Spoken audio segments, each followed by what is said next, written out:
when they had to restart the race? What were you thinking? I saw you kind of walk off. You was a little bit agitated, but what was going through your head?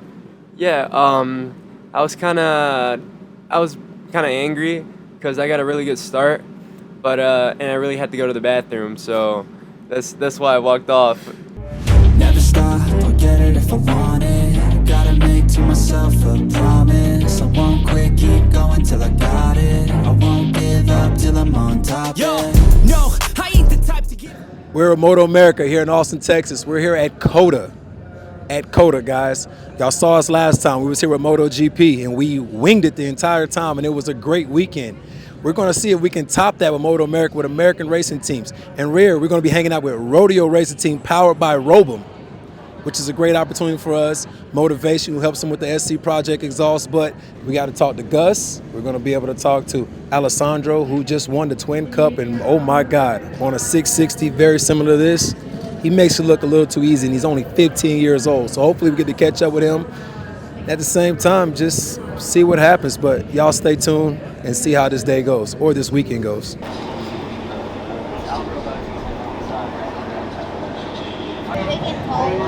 Multitasking.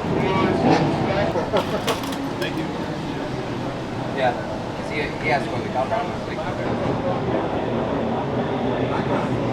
Watch it. Oh, they're streaming. That's awesome.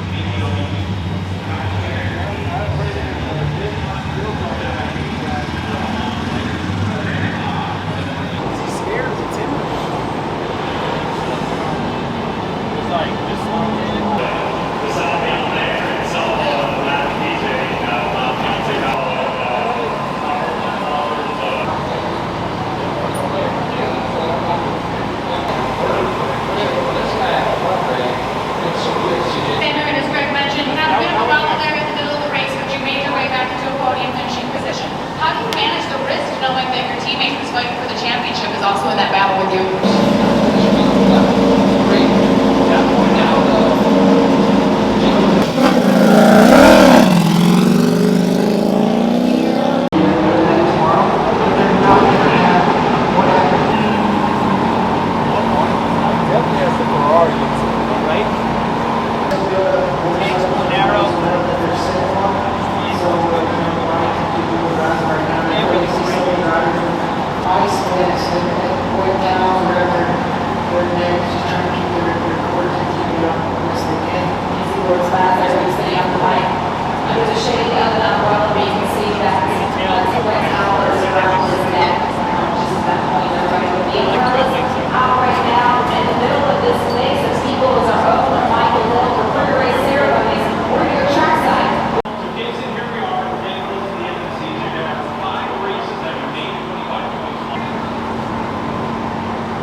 You can't win in the first corner.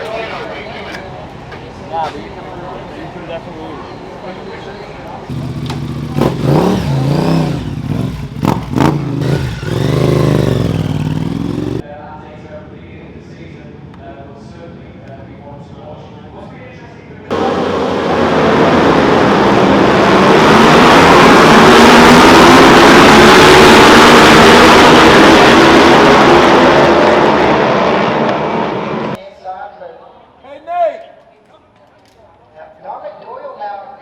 Try to pull away and get a gap as we see a riders.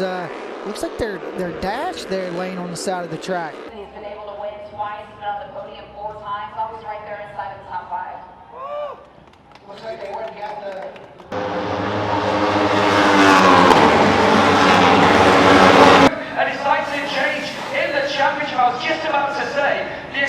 risk for Rocco Landers, and he throws it away. Jamie, that is a pivotal turning point in the Bellissimo Twins Cup Championship. Di Mario now takes control. See Rocco Landers working hard to get that bike up and back underway, but there's a flash of flame coming out from the bottom of it. Can he make it back around, and can he continue?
Is going all the way to the final race tomorrow. We're ready for our final podium.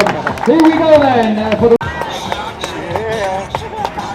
I didn't know what happened to Rocco when they, because I was looking back in like those tight S's, you can like kind of look to the left and see everybody. I was like, I don't see no orange bike out there. This is Michael Griffin with Corner Speed 33, and right now we have Gus Rodio, just finished third place today at MotoAmerica here in Austin, Texas. Tell me, how do you feel? I feel good, man. It was tough. We've been struggling all weekend, and to kind of finish on the podium, it was like a bit of a blessing there, and I take those and run. So I'm excited for tomorrow, and I'm excited to keep going faster at the track. Like first time here, and that was the most laps I've done all weekend, and that's just what I need. I just need practice. I just need time, and tomorrow should be better.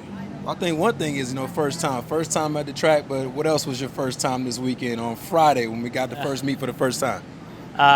On Friday, I saw this guy show up at Motovation, and I was like, damn, Cybertruck right there. And I definitely have a thing for Cybertrucks, and I was like, dude, let me look inside this thing. And he was like, nah, you're driving it. And I was like, all right. So I got behind the wheel of this guy's Cybertruck, and up until this podium, that was the highlight of my weekend. So I'm pretty stoked. I would say this. My highlight was back from seeing you and your teammate finish first and third, and seeing what y'all are battling for the championships and things of that nature. But at the end of the day, I guess my next question would be is, when did you start racing? And then just tell me what take you through this whole process, just to get the viewers to understand what it's all about.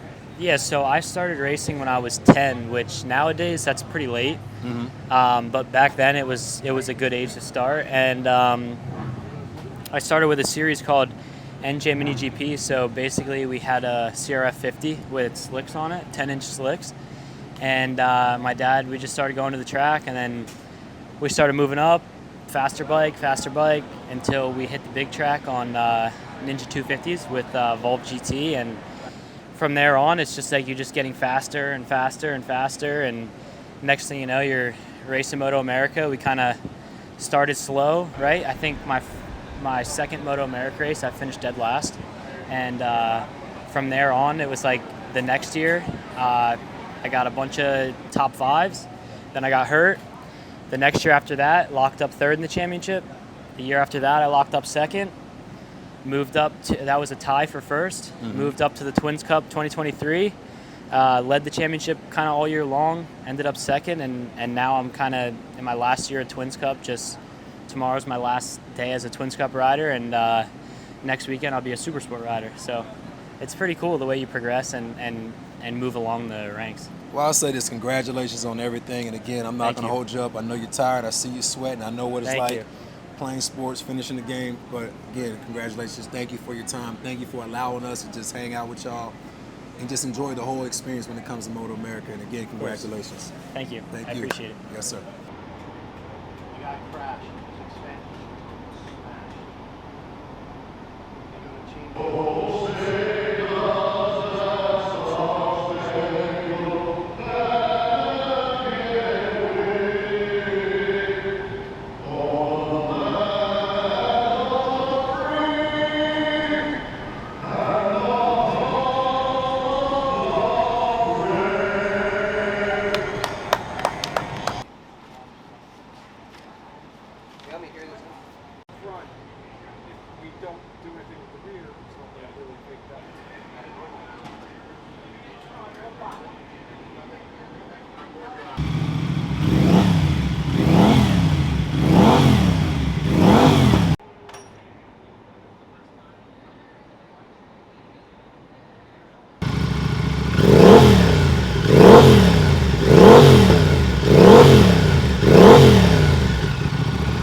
See the championship point standings as they are. Baracco Landers put his hand up. That's the championship slipping out of his fingers.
2024 Twins Cup Moto America champion. That sounds pretty nice, doesn't it?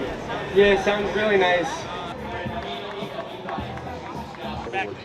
Have accessibility to factory parts. So if you bring a Gaiese suit in, or a Heinz suit in.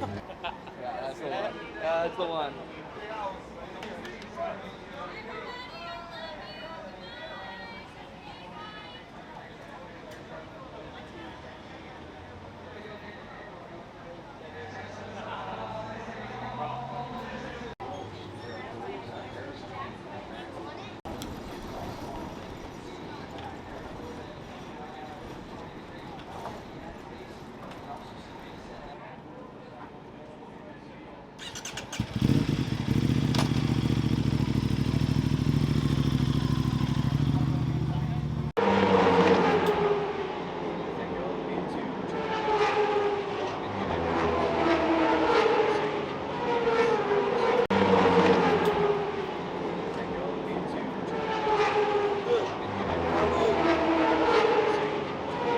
This is Michael Griffin with Corner Speed, and we're with the, what do you like to say, the Rodio Racing, powered by Robem.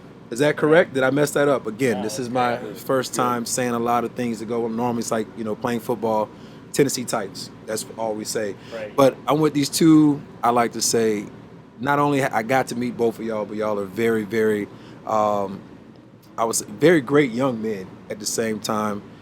I would expect y'all, because y'all are so good at what y'all do, to be more, as I see in the football world, guys that are very, like, they let you know they're in the building. But y'all are very respectful. I like that. I've seen y'all interact with the young kids and things of nature and things of that nature. But first thing first is I'm going to ask you, Gus, how do you feel?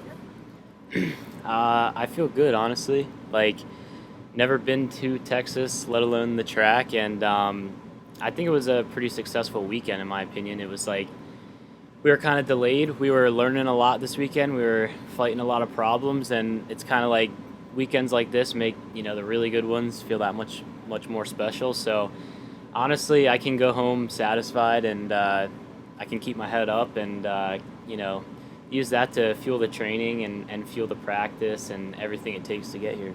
So I'm going to ask this, and I think I don't know if this goes for both of y'all, Alessandro and Gus, but was this both of y'all's first time on this track? No, I was here in 2022 on little bikes. But yeah, it's quite different on a big bike. So, but I love the track. I love this place. So, you know, it's a really fun track. It's a lot bigger than any other track. So it takes some getting used to, but it's fun. It's really fun. How about you, Gus? Honestly, I can say all the people that I've met while I've been here, you know, including you guys and the whole Motovation crew, it's like, it makes me want to come back. And usually when you go to a round like you know, Daytona Beach, Atlanta, Georgia, like, I don't know, there's just something different about the environment here.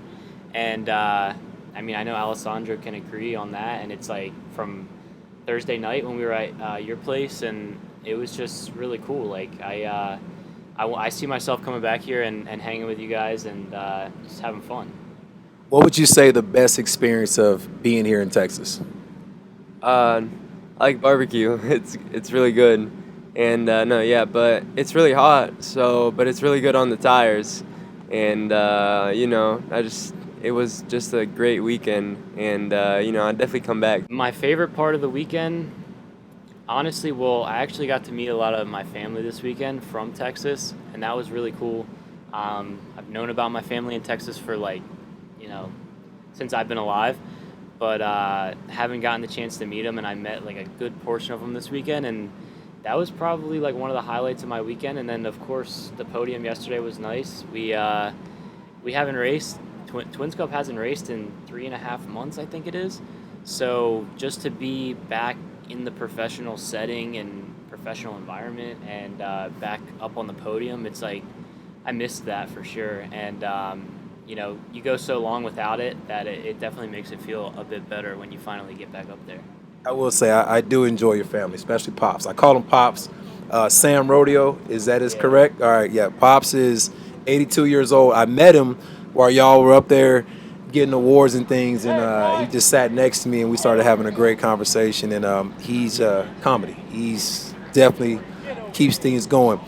I will ask you, racing, I know you was in front, but yesterday, when they had to restart the race, what were you thinking? I saw you kind of walk off. You was a little bit agitated, but what was going through your head?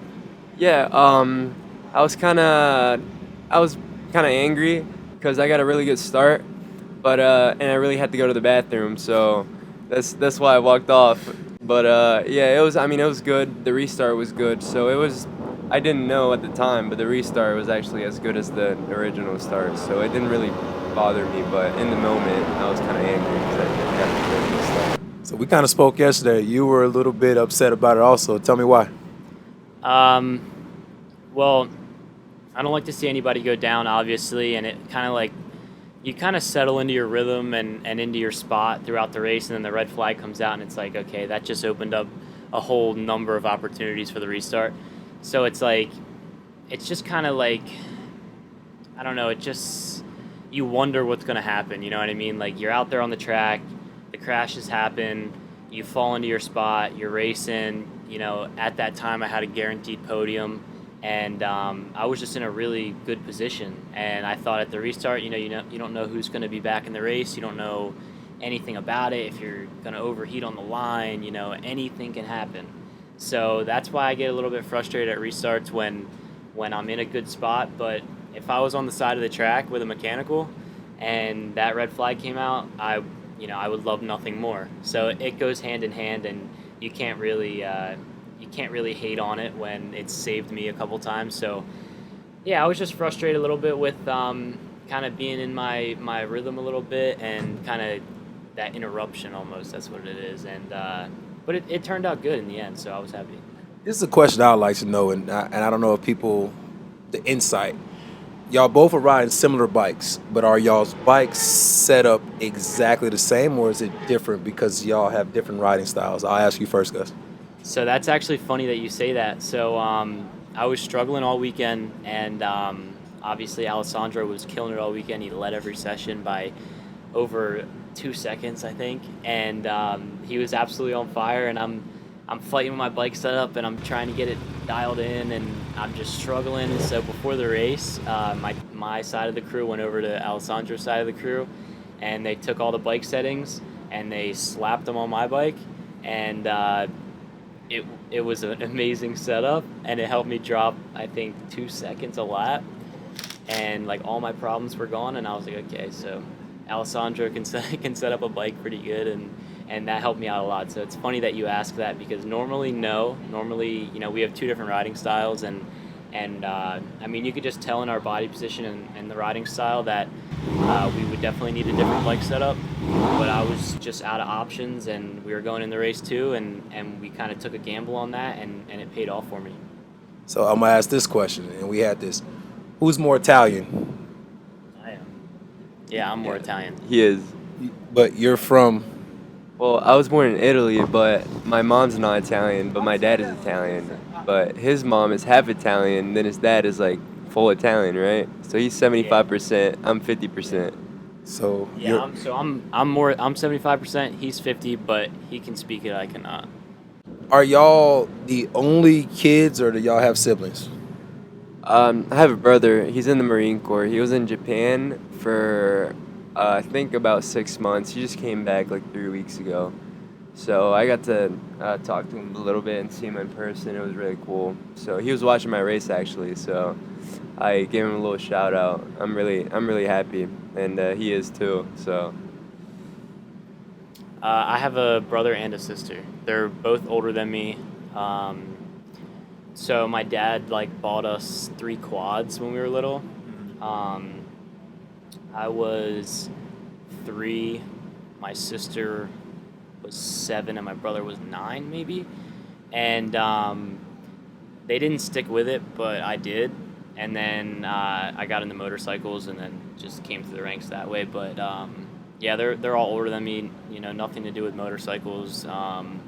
They're usually at the rounds, except for the further ones like this one. But next weekend they'll be there, and it's cool because they support even though they're not, racers themselves. And my sister runs the team social media and stuff like that, my brother holds down all the family businesses and stuff like that at home while we're away, and even when we are home. So they definitely play a big part in the team in general. Last question. I know we kind of talked about it, but what's next for you? So I'm moving up to Super Sport.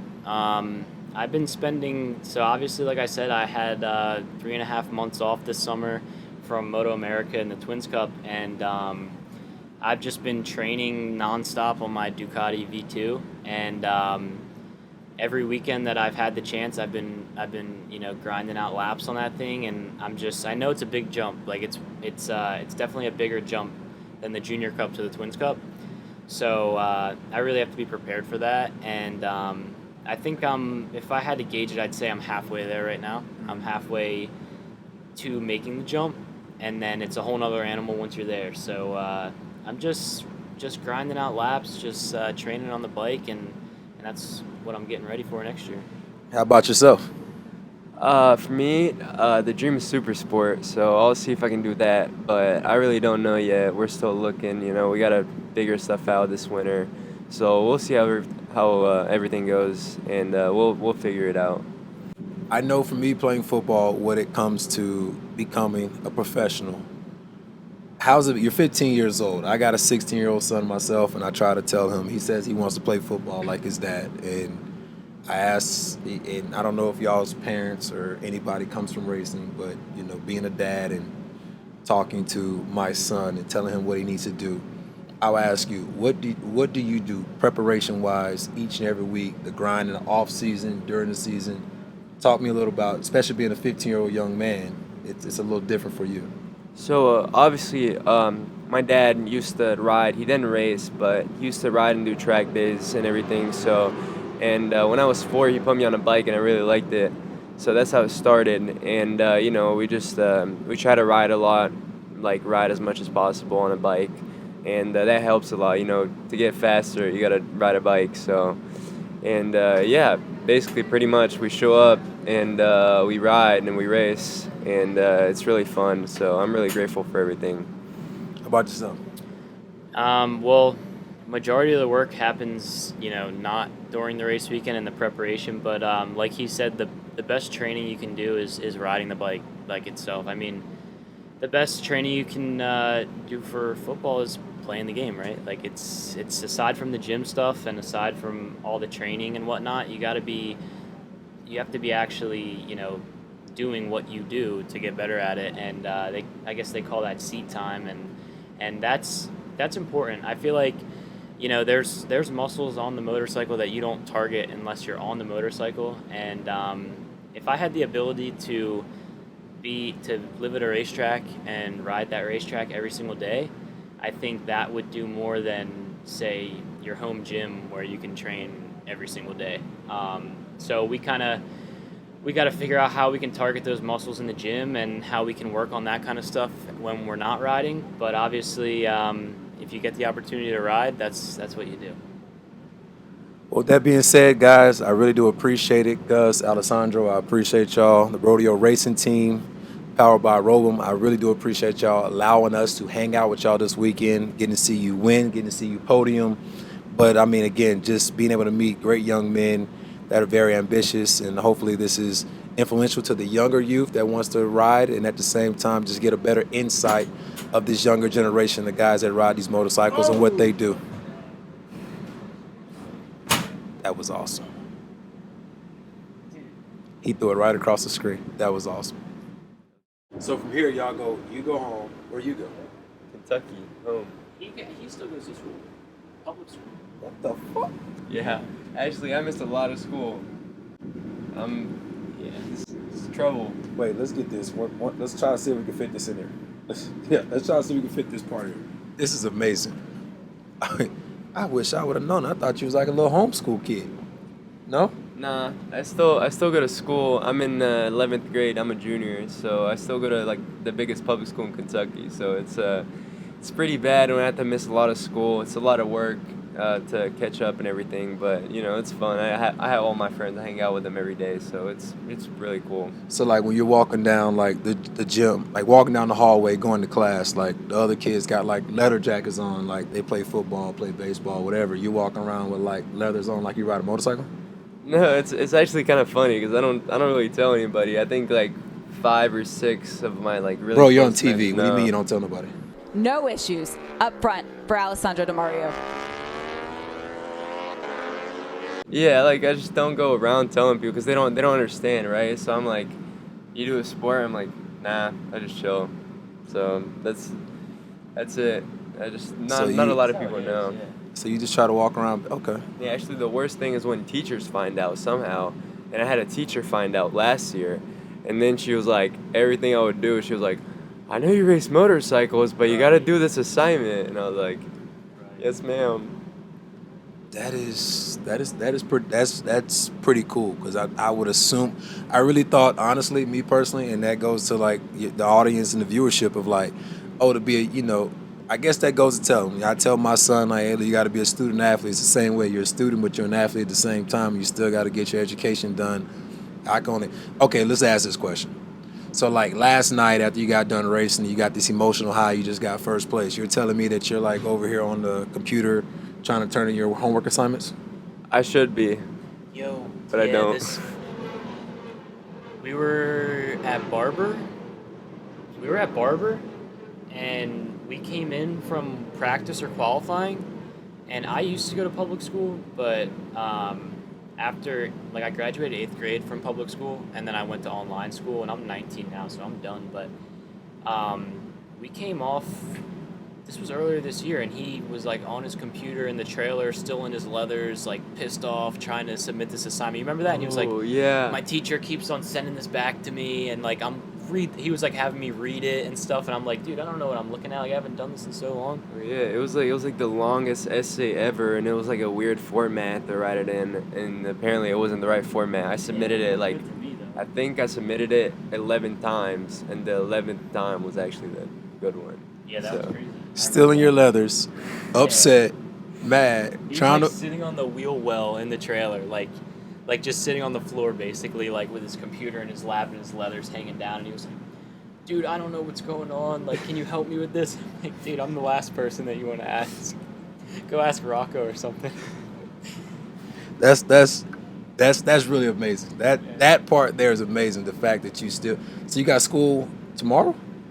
I mean, I'm supposed to go to school tomorrow, but it's a long drive, so I think I'll be in school in a couple of days.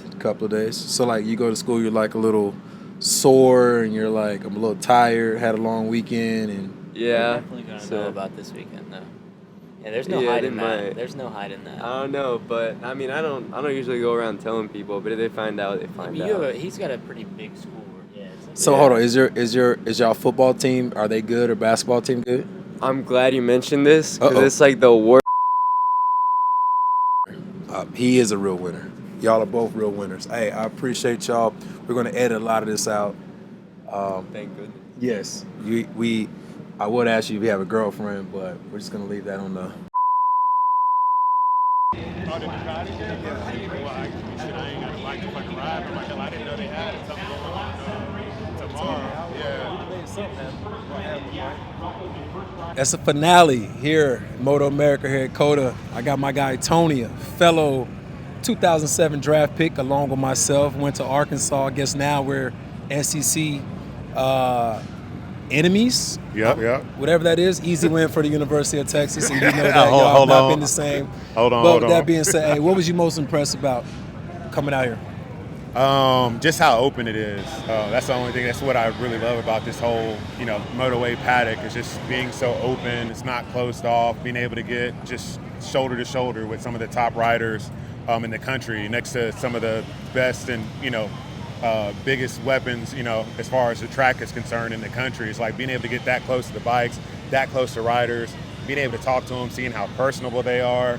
It's been just a very awesome weekend. The biggest thing I noticed is we both played football. I got riding motorcycles later on in life, but you told me last weekend when we out here riding Ride Smart that you started riding when? I started riding in college, which is crazy. As soon as I moved out of the dorms, my sophomore year, the first thing I did was rode down to Fort Smith and bought a motorcycle. And crazy story. Never knew how to ride. This is like internet was kind of new back then. I Googled or whatever how to ride a motorcycle and then read an article on how to rode. Never rode in my life.